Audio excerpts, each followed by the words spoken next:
नोंथाङा सानाय सुनाय बेरामनि जेंनायाव गोग्लैदों नामा? गावनि देहानि सानाय सुनायखौ लानानै दुखुआव दं नामा? जुदि नोंथाङा सानाय सुनाय दंब्ला जिंगासिनांगौ गैया। नोंगौ, नोंथांमोननि गेजेराव मोनसे गोजोनथाव खौरां। दायो एसआइ निउर' थेरापि सेन्टाराव नोंथाङा गोरलैयैनो देहानि सानाय सुनायखौ फाहामथाय लानो हागोन। बे सेन्टाराव सिं सानाय, आफादावदि सानाय, मोदोम जरा सानाय, आइजोफोरनि जेंना, खर' सानाय बायदि बायदि रोखोमनि बेरामखौ फाहामनाय जायो।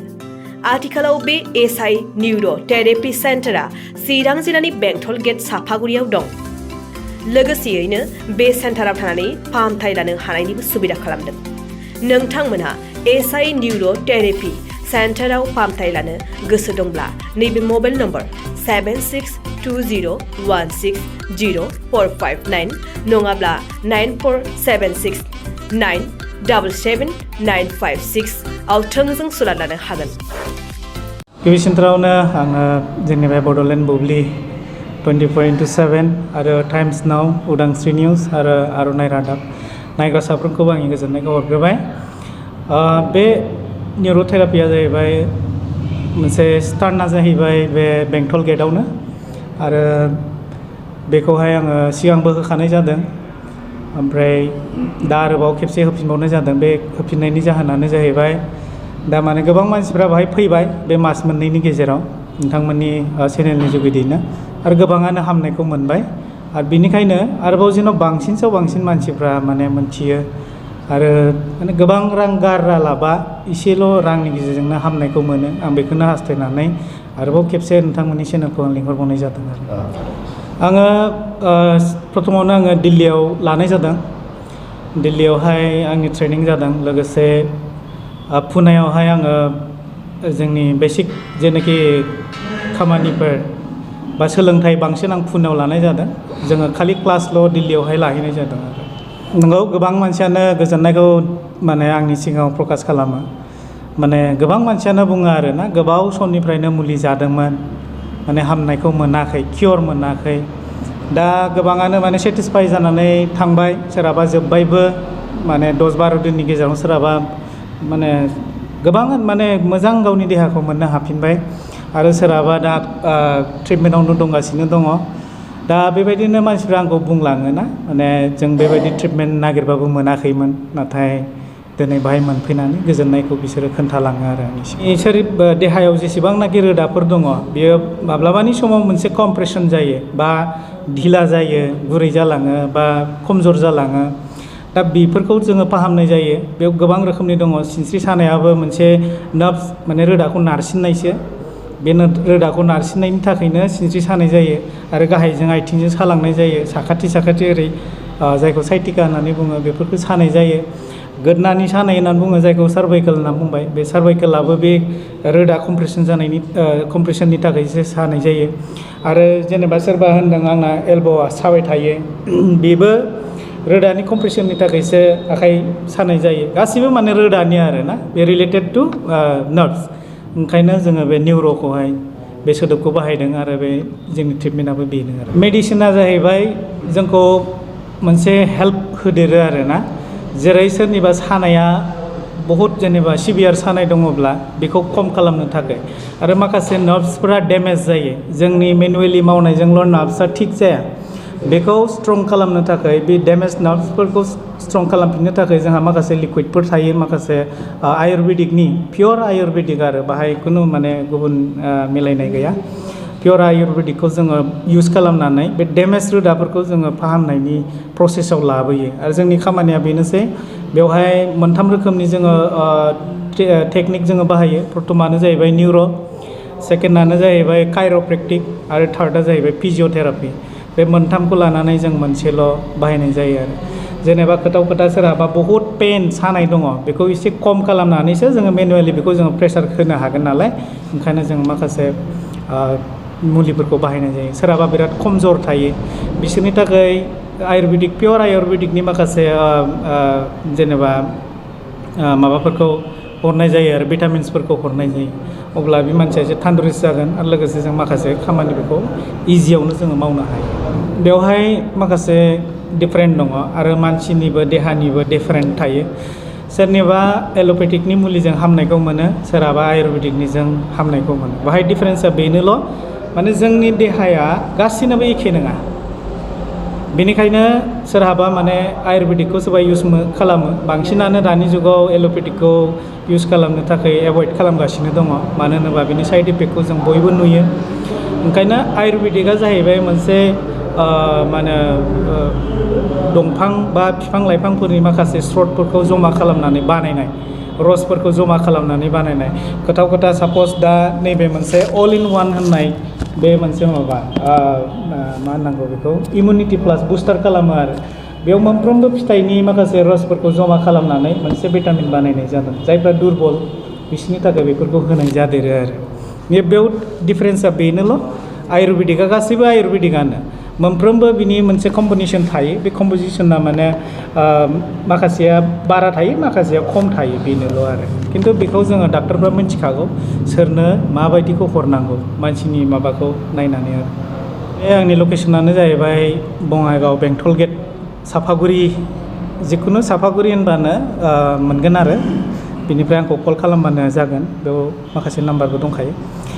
बेनो जाहैबाय आंनि लकेसन बेंटल गेट बङाइगाव। आरो आंनि चेम्बाराव जाहैबाय माखासे फेसिलिटिया बेनो जे गोजाननि मानसिफोरा सोरबा फाहामथाय लानो थाखाय फैनो जुदि सानोब्ला बिथांमोननि थाखाय थानो थाखाय माखासे आंहा रुम दङ, बेयाव फेसिलिटि दङ, बेड्सफोर दंखायो आरो दुगैनाय हेरि गासैनिबो मोनसे फेसिलिटिया दंखायो। ओंखायनो माने गोजाननिफ्रा फैयोब्ला माने आंखौ खेबसे कन्टेक्ट खालामग्रोनांगोन, मानोना रुमा खालि थाबाय थाया, हामेसा माने मानसि थाबाय थायोखायनो माने सिगां माने बुकिं खालामहरनानै फैयोब्लानो जायगाखौ जोङो माने बे टाइम मथे जों होनाय जायो आरो मोनगोन आरो बेबायदि। बेंटल गेट बे सापागुरियाव खुलिनानै दिनैसिमाव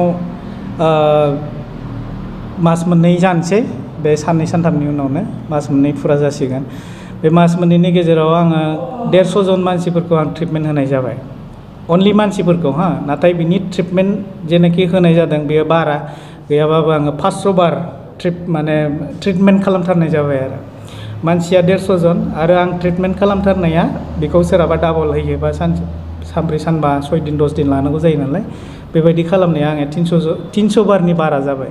बेनि गेजेरावहाय 150 जननि गेजेरावहाय गोबाङानो माने हामनानै थांबाय। आंनि नोजोरावथ' ओरैनो हामालाबा थांनायखौ आं दाबो नुवाखै।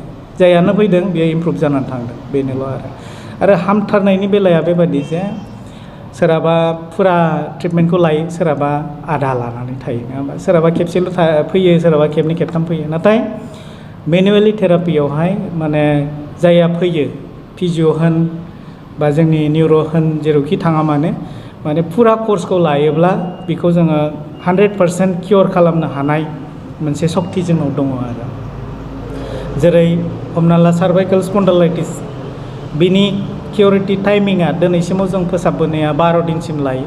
सोरहाबा साननैयावनो हामगोन, सोरहाबा सानथामावनो हामगोन। बिनि रोदानि आरो हारानि बे रोजोबनायजोंसो खोथा जायो। माब्लाबानि समाव माने गोबाव समनिफ्राय जुदि बेहा प्रब्लेम दंखायोबा बिनि डिउरेसनावबो एसे गोलाव जायो। आरो सोरहाबा दासो जादों बावाखै होननानै बुङोबा बेयो खेबनै खेबथाम खेबब्रैसोनि गेजेरावनो माने हामनायखौ मोनगोन आरो बेक पेनाबो बिदिनो रोखोम थायो।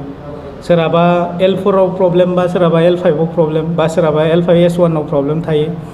दा बे प्रब्लेम बायदियै जोङो ट्रिटमेन्ट होनाय जायो। बेनिखायनो मोनफ्रोमनिबो सिं सानाया एखे नङा। सोरहाबा एसे गोजौआव थायो, सोरहाबा गाहायाव थायो, सोरहाबा गाहायजों थालाङो, नङा होमबा?